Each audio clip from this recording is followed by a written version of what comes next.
I've been a clinical psychologist for over 2 decades, and still, there are days when a sentence walks through the door before the person does. The day Michelle came into my office, she barely finished closing the door before she said, in an urgent whisper, like she was confessing a crime, "I think I'm behind in life, and I don't know how to stop running anymore. My name is Dr. Evelyn Moore. I'm a clinical psychologist in private practice, and I've learned that some pain doesn't make noise for other people, but it makes a thunderclap inside."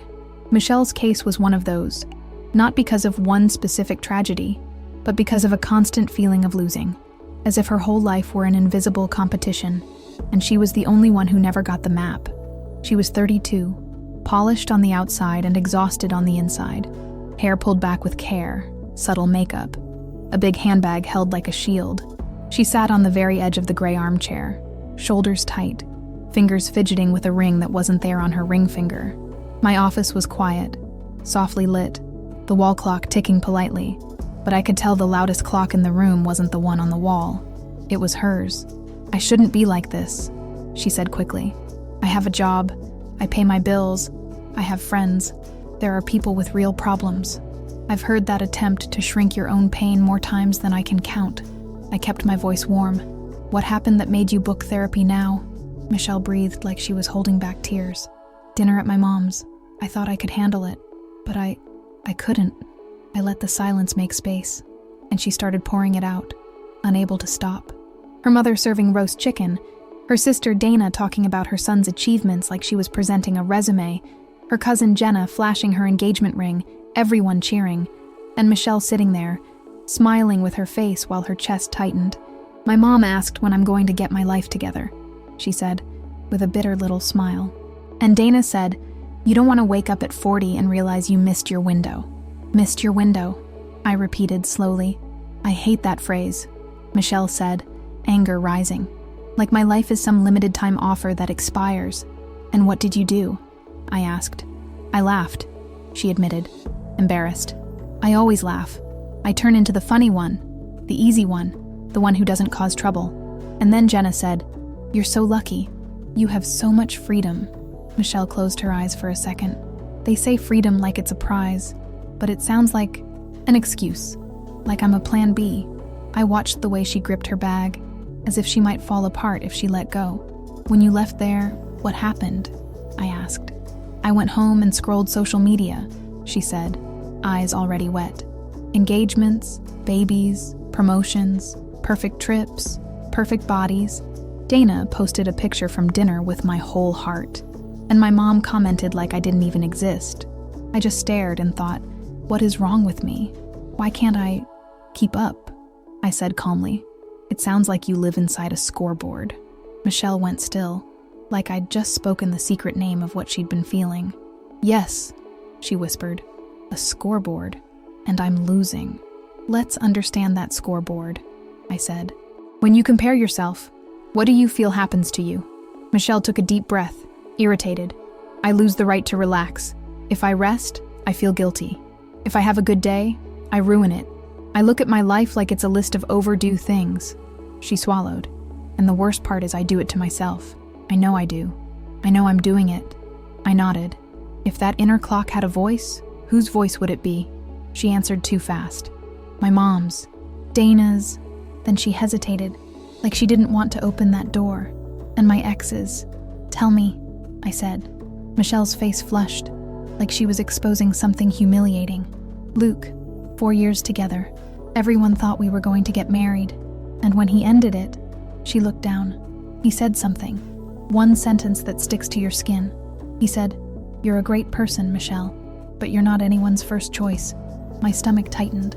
I stayed steady without losing softness. That was cruel. She reacted the way people often react when they're used to swallowing cruelty. He was just being honest. I shook my head. Honesty without care becomes a weapon. Michelle went quiet. I could see rage and grief wrestling inside her. "After that," she said, "I started running harder. If I have the right body, the right job, the right relationship, I'll be chosen. I'll be enough." I let her words settle, then said, You're trying to prove he was wrong. Her eyes filled and she nodded, surrendered. Yes. The twist in her story came when Michelle, shaking, pulled her phone out of her bag. I saw something, she said, and I can't unsee it. She showed me a family chat on her mother's phone. No shouting, no obvious insults. It was worse. The normalization of judgment. We need to talk about Michelle. She's not making the choices she should, her mother wrote. I'll talk to her. She listens to me more, Dana replied, and the sentence that made Michelle swallow her sobs with fury. She's always been a late bloomer. I just don't want her to embarrass herself later. Michelle yanked the phone back like it burned. Late bloomer, she repeated, full of hate and pain. Like I'm a child who just won't learn. I didn't judge the way she saw it. I only asked, what does that confirm inside you? She cried without making a sound. That they really see me that way. That I didn't make it up. That I'm the problem in the family. I breathed with her, not rushing. Michelle, can I tell you something directly? She nodded. Their measuring stick isn't fair, I said. And you've been living like you're on trial all the time. What you need isn't to speed up, it's to stop obeying. She wiped her face, confused. Stop obeying. Obeying that clock that measures your worth, I said. And obeying the idea that your life only counts if it looks like everyone else's. Michelle pressed her lips together, trembling. And if I stop, what if I end up alone? I asked one simple question. Are you more afraid of being alone or of forcing yourself into a life that isn't yours just so you won't be judged? She went silent. Her gaze drifted away, and when it came back, it carried truth. I'm afraid of getting trapped out of desperation, she admitted. I'm afraid of choosing someone just to shut my mom up. I nodded. Then let's start with something small and concrete. I suggested an experiment for the week.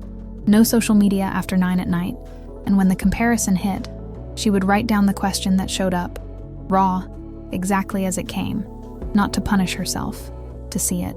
The next session, Michelle walked in with a notebook. She sat deeper in the chair, like she was testing the possibility of taking up space. I wrote them down, she said, a little embarrassed. Read me a few, I said. She read them, and each one landed like a punch. Why aren't you married? What's wrong with you? Why don't you have kids? Why haven't you made more money? Why did you waste time? Why did no one choose you? Michelle looked up, indignant. Do you hear how cruel that is? That's me talking to me. My voice stayed firm. That's you speaking a language you learned. Now answer with a different question. Behind compared to what? She repeated it slowly. Behind compared to what? Compared to Dana's life? Your mother's expectations? A feed full of people you don't even know? I continued. What's your standard? Michelle went quiet in a different way. Not empty. Thinking. Her strongest turning point wasn't a pretty quote. It was an ugly, difficult, real boundary. Days later, her mother called with the same sweet tone she always used. I'm just worried, honey. Your sister has so much responsibility, so much purpose. I want that for you. Michelle told me she felt the old reflex. Laugh, agree, apologize for existing. But this time, she inhaled and said, Mom, when you talk to me like that, it hurts. And I'm not going to stay in a conversation where my life is treated like it's less. Her mother went quiet. Then came the classic hit. Wow, you're so sensitive. Now you think you're better than us. Michelle swallowed her fear and replied, No, I think I'm equal, and I'm not available to be evaluated. And she hung up. When she told me, her hands were shaking, but her eyes had something new, dignity. I felt horrible for a few minutes, she said. And then, silence, like the clock turned its volume down. I nodded. That silence is you leaving the courtroom. The practical consequence was simple and powerful. Michelle began choosing what got to enter her life. She muted accounts that triggered her. She stopped going to family gatherings when the conversation turned into an interrogation. And at work, she did something she always believed she could only do once she was ready. She asked for a meeting and put herself forward to lead a project. She didn't beg. She proposed. Her boss said yes, and Michelle felt angry at herself for waiting so long. A kind of anger that, for the first time, didn't turn into self-punishment. It turned into a decision. In one of the last sessions of that cycle, Michelle arrived and said, "I made a timeline."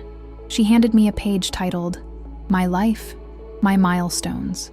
No ring, no baby, no house. Just real things: paying off debt, living alone without panic, sleeping through a night without scrolling, telling the truth without apologizing, taking a day off without guilt, saying no without explaining. "How did it feel to write that?" I asked. Michelle breathed and smiled. "Small. Like I exist," she said. And then she added, with the maturity of someone who finally understood, "I'll still compare myself sometimes, but I don't want it making my decisions anymore." When I think of Michelle, I think about how many women are living with a stopwatch that was never theirs. A clock made out of advice disguised as concern, compliments laced with poison, worried comments that are really control. The invisible race doesn't end when you reach the right milestone. It ends when you stop accepting that your life needs approval. If you've ever felt that sting when you see someone else's win, if you've ever smiled at a table while feeling measured, if you've ever had the sense that nothing you do counts, I want you to hear this gently. You are not behind for living at your pace. What puts you behind is spending your life trying to be approved by a ruler that changes whenever it suits other people. A boundary isn't coldness. A boundary is self-care. If this story spoke to any part of your life, take a deep breath. You're not alone. If you want, tell me in the comments which part touched you most, without identifying yourself. And if you want to hear more stories from the therapy room, subscribe to the channel. If you're going through something similar, remember, listening to stories can help, but it doesn't replace professional support. Look for a psychologist you trust. Suggested title: She Thought She Was Behind Until She Found Out What Her Family Said Behind Her Back thumbnail text. I'm not available to be evaluated. Thank you, and see you next time.